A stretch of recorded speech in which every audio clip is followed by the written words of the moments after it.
चंबा हत्याकांड में अब तक की जांच से असंतुष्ट भाजपा ने आज राजभवन के बाहर धरना दिया और राज्यपाल को ज्ञापन सौंपकर मामले की जांच एनआईए से कराने की मांग की है। इस दौरान नेता प्रतिपक्ष जयराम ठाकुर, प्रदेश अध्यक्ष राजीव बिंदल व बीजेपी विधायक मौजूद रहे। नेता प्रतिपक्ष जयराम ठाकुर ने कहा, कांग्रेस सरकार के मात्र 6 महीने के कार्यकाल में ही 40 से अधिक हत्याएं, 150 से अधिक रेप केस और 183 अपहरण के मामले दर्ज हो चुके हैं। कांग्रेस सरकार में कानून व्यवस्था चरमरा गई है। इन विषयों को लेकर राज्यपाल को ज्ञापन सौंपा गया है व पूरे मामले की जांच एनआईए से कराने की मांग की गई है। ये केवल हत्या का मामला नहीं है, आरोपी के तार कई अन्य मामलों में भी पाए गए हैं। सतरुंडी हत्याकांड में भी आरोपी से पूछताछ हुई थी, उस लिहाज से पूरे मामले की जांच एनआईए से होनी चाहिए। उधर कांग्रेस सरकार में लोक निर्माण मंत्री विक्रमादित्य सिंह ने बीजेपी पर इस मामले में राजनीति करने के साथ सांप्रदायिक रंग देने का आरोप लगाया है। उन्होंने कहा कि बीजेपी के पास कोई मुद्दा नहीं है, इसलिए बेवजह इस मुद्दे को तूल दिया जा रहा है। बीजेपी उन्हें हिंदुत्व ना सिखाए, वह बीजेपी से बड़े हिंदू है। पंजाब दस्तक के लिए सुरेंद्र राणा की रिपोर्ट। हम राज्यपाल महोदय जी को आज मिलकर के आए और आज का विषय प्रमुख रूप से हिमाचल प्रदेश में कानून व्यवस्था जिस तरह से पिछले कुछ महीने में चरमरा गई है, हत्याओं की घटनाएं आम हो गई और छोटे से इस 6 महीने के कार्यकाल में आपने देखा होगा कि 40 से ज़्यादा हत्याएं हो गई और लगभग 150 के करीब बलात्कार की घटनाएं। और मैं इस बात को दावे के साथ कह सकता हूं कि हत्याओं का और दूसरी जो इस प्रकार की जो घटनाएं जो घटित हो रही हैं, इतना क्रम आज से पहले कभी नहीं रहा, किसी सरकार में नहीं रहा। और हिमाचल प्रदेश देवभूमि के नाम से जाना जाता है और देवतुल्य यहाँ के लोग हैं। पूरी देश दुनिया में हमारी अलग तरह की एक पहचान है और वहाँ इस प्रकार की घटनाएं घटित होना स्वाभाविक रूप से हम सब के लिए चिंता का विषय है। और आज तक के इतिहास में हिमाचल प्रदेश में इस प्रकार की घटना घटित नहीं हुई है। जब घटना घटित नहीं हुई तो स्वाभाविक रूप से ये सहज नहीं है और एक महज एक हत्या का मामला नहीं देखना चाहिए। इस सारी चीज़ को गंभीरता से लेना चाहिए।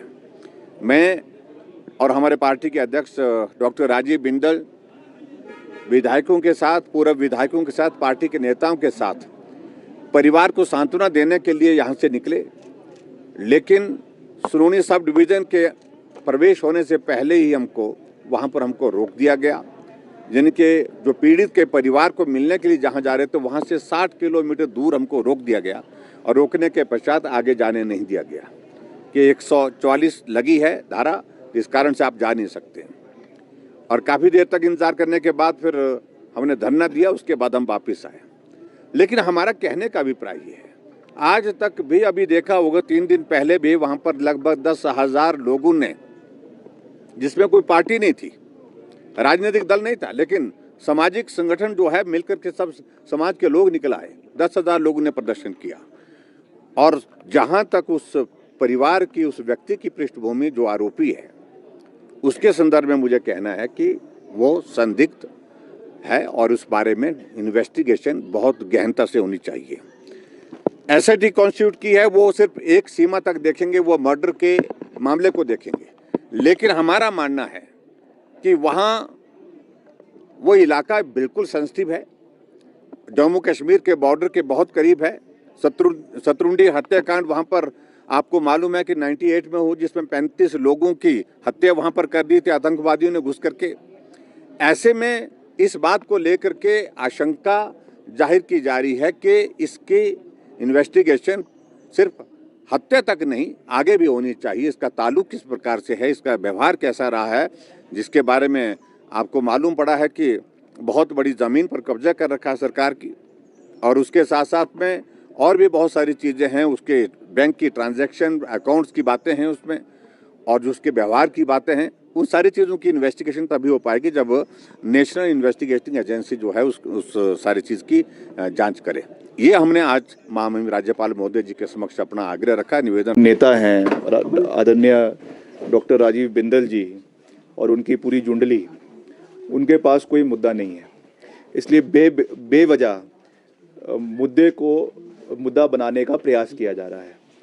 जो घटना जिला चंबा में डलहौजी क्षेत्र में सलूनी में जो घटी है वो बहुत ही दुर्भाग्यपूर्ण है। मुख्यमंत्री जी ने भी उस पर अपना वक्तव्य दिया है, मगर जिस तरीके से मुख्यमंत्री जी ने जो बात कही है कि इस विषय का बेवजह राजनीतिकरण करने का कोशिश करी जा रही है और इसको राजनीतिक रूप से तो जो है बुनाया जा ही रहा है, मगर उसके साथ साथ इसमें धार्मिक रंग देने की भी कोशिश करी जा रही है, जो बहुत ही दुर्भाग्यपूर्ण है।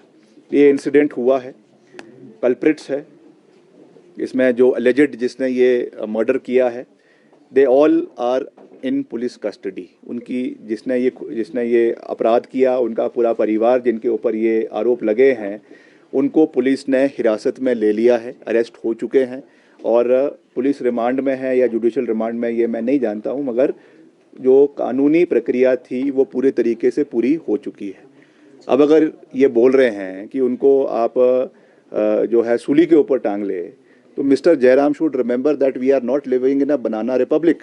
We are living in a country that is governed by the rule of law, where there is a proper judiciary in place, there is the organization is in place, government is in place, and the police can only do its job of arresting the culprits. इसके बाद की जो कार्रवाई है वो courts ने करनी है, वो सेशन कोर्ट ने करनी है, डिस्ट्रिक्ट कोर्ट्स ने करनी है, उसके बाद हाई कोर्ट ने करनी है, उसके बाद सुप्रीम कोर्ट ने करनी है।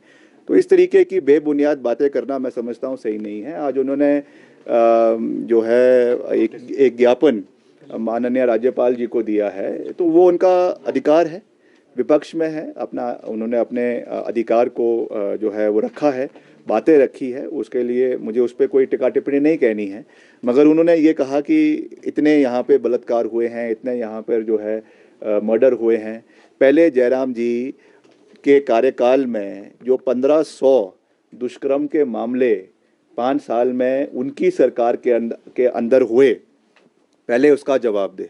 पहले जो गुड़िया कोटखाई में जो गुड़िया कांड हुआ, उसमें 5 साल इनकी सरकार रही। सीबीआई को तो हमने दिया, जब हमारी सरकार थी, पूर्व कांग्रेस की सरकार थी, उस समय तत्कालीन मुख्यमंत्री वीरभद्र सिंह जी ने सीबीआई को लिखा और सीबीआई को ये केस दिया। उसके बाद इसमें अरेस्ट हुए, मगर आज भी वो सेटिस्फैक्ट्री तरीके से उस पर तफ्तीश नहीं हो पाई है। एक चरानी को अरेस्ट किया है, मगर उसके बाद उसमें क्या हुआ क्या नहीं हुआ, that is for everybody to see. Even high court has taken cognizance of the matter. तो ये उन चीज़ों में मैं नहीं जाना चाहता हूँ। तो आज इनके पास कोई इशू नहीं है, इसलिए जानबूझकर सांप्रदायिक ताकतों को प्रदेश के अंदर जो है वो फैलाने की कोशिश की जा रही है। एक हीनियस क्राइम हुआ है विच वी ऑल, जिसको हम उसकी कड़ी शब्दों में निंदा करते हैं, मगर उसको राजनीतिक रंग, उसको धार्मिक रंग जो देने की ये भाजपा कोशिश कर रही है, ये बहुत दुर्भाग्यपूर्ण है और इससे इनको जो है वो बचना चाहिए। जयराम ठाकुर कह रहे हैं, जयराम जी, बिंदल जी या इनके कोई भी नेता, मैं उनसे निवेदन करूंगा कि हमें कम से कम जो है वो हिंदुत्व का पाठ ना पढ़ाएं। हम उनसे बड़े हिंदू हैं। हमारे समय में जो काम भाजपा की सरकारें नहीं कर पाई, धर्मांतरण का कानून जब वो नहीं ला पाए, वीरभद्र सिंह जी की सरकार, कांग्रेस सरकार हिमाचल में लेकर आई है। हमारे समय में सैकड़ों करोड़ों जो है करोड़ रुपए मंदिरों के निर्माण, पुनर्निर्माण के लिए हिमाचल प्रदेश में लगे हैं, जिसका ये देवभूमि है और हम सब देवी देवताओं को मानने वाले हैं। इसलिए इस तरीके की चीज़ों में ना जाकर तथ्यों के ऊपर बात करें, इश्यूज़ के ऊपर बात करें। हम उनका जवाब देंगे, हम सरकार में हैं, हम उनके हर चीज़ का जवाब देंगे। मगर ऐसी बातें, ऐसी बेबुनियाद बातें जिसका कोई सिर नहीं है, जिसका कोई पैर नहीं है, उन चीज़ों को तो हम उस पर जवाब देना भी जो है वो वाजिब नहीं समझते हैं।